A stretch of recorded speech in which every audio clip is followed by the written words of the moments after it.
Sebelum nonton video ini, jangan lupa komen, like, dan subscribe. Dan share sebanyak-banyaknya.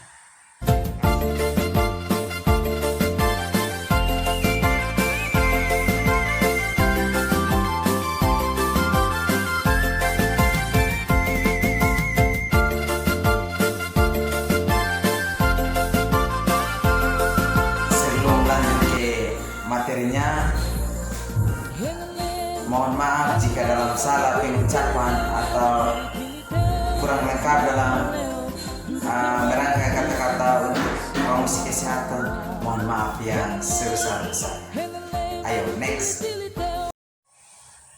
Sampah B3 sudah tidak asing lagi bagi kita, yang terutama di rumah tangga yang kita hasilkan setiap sehari-hari, seperti sampah plastik maupun sampah organik.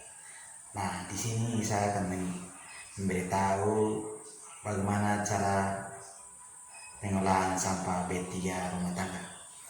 Nah, pengolahan B3 rumah tangga itu ada tiga metode. Yang pertama, reduksi sampah rumah tangga.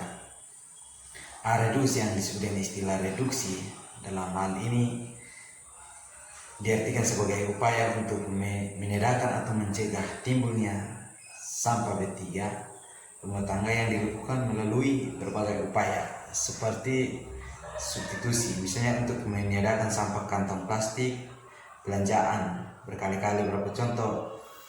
Beberapa contoh hal yang perlu diterapkan dalam upaya untuk mengurangi timbulnya sampah B3 rumah tangga antara lain sebagai berikut. Yang pertama, pilih produk dengan pengawas yang dapat didaur ulang. Yang kedua, hindari pemakaian dan pembelian produk untuk menghasilkan sampah dalam jumlah besar. Yang ketiga, kurangi penggunaan bahan sekali pakai. Yang kedua, untuk metode pengolahan yang kedua disebut dengan reuse. Reuse atau guna ulang ini adalah menggunakan kembali. Metode yang kedua disebut dengan reuse.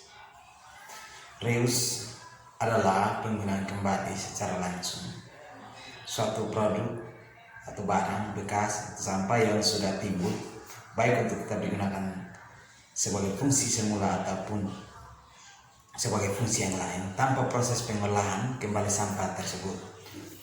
Aktivitas guna ulang ini sangat efektif untuk mengurangi timbulnya sampah di lingkungan.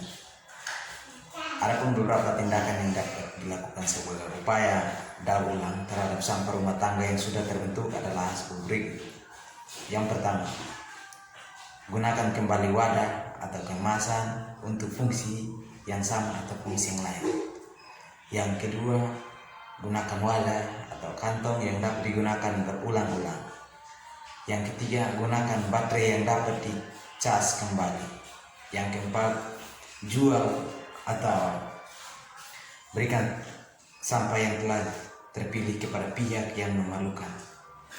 Untuk metode yang ketiga atau metode yang terakhir, ini disebut dengan recycle atau daur ulang. Recycle atau daur ulang adalah pemanfaatan kembali sampah yang terbentuk setelah sampah tersebut melalui proses pengolahan. Upaya-upaya daur ulang ini tentu sangat efektif dalam usaha minimal sampah rumah tangga baik yang sifatnya B3 maupun yang bukan B3.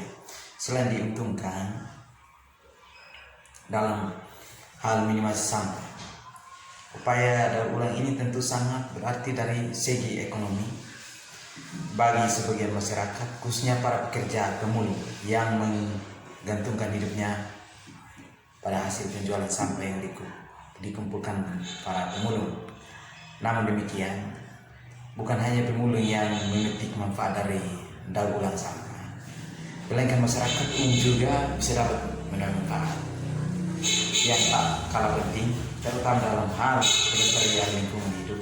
Rumah tangga pun dapat melakukan upaya daur ulang bagi sampah yang diproduksinya. Ada beberapa usaha yang dapat dilakukan sebagai aktivitas daur ulang sampah rumah tangga antara lain sebagai berikut.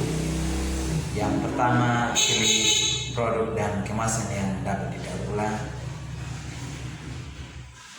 Yang kedua, lakukan pengolahan sampah organik menjadi kompos. Yang ketiga, lakukan pengolahan sampah non organik menjadi barang yang bermanfaat. Jadi sebenarnya dalam video ini yang saya buat mungkin ada hal-hal yang penting yang bermanfaat bagi kita dan menurut saya semoga sampah yang kita hasilkan setiap hari kita bisa dapat mendaur ulang agar kita bisa menghindari kerusakan lingkungan kita. Kita bisa menjaga lingkungan kita dari sampah-sampah yang setiap hari kita gunakan.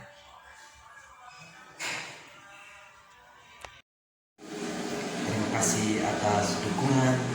Inilah yang saya buat, semoga bermanfaat untuk kita semua.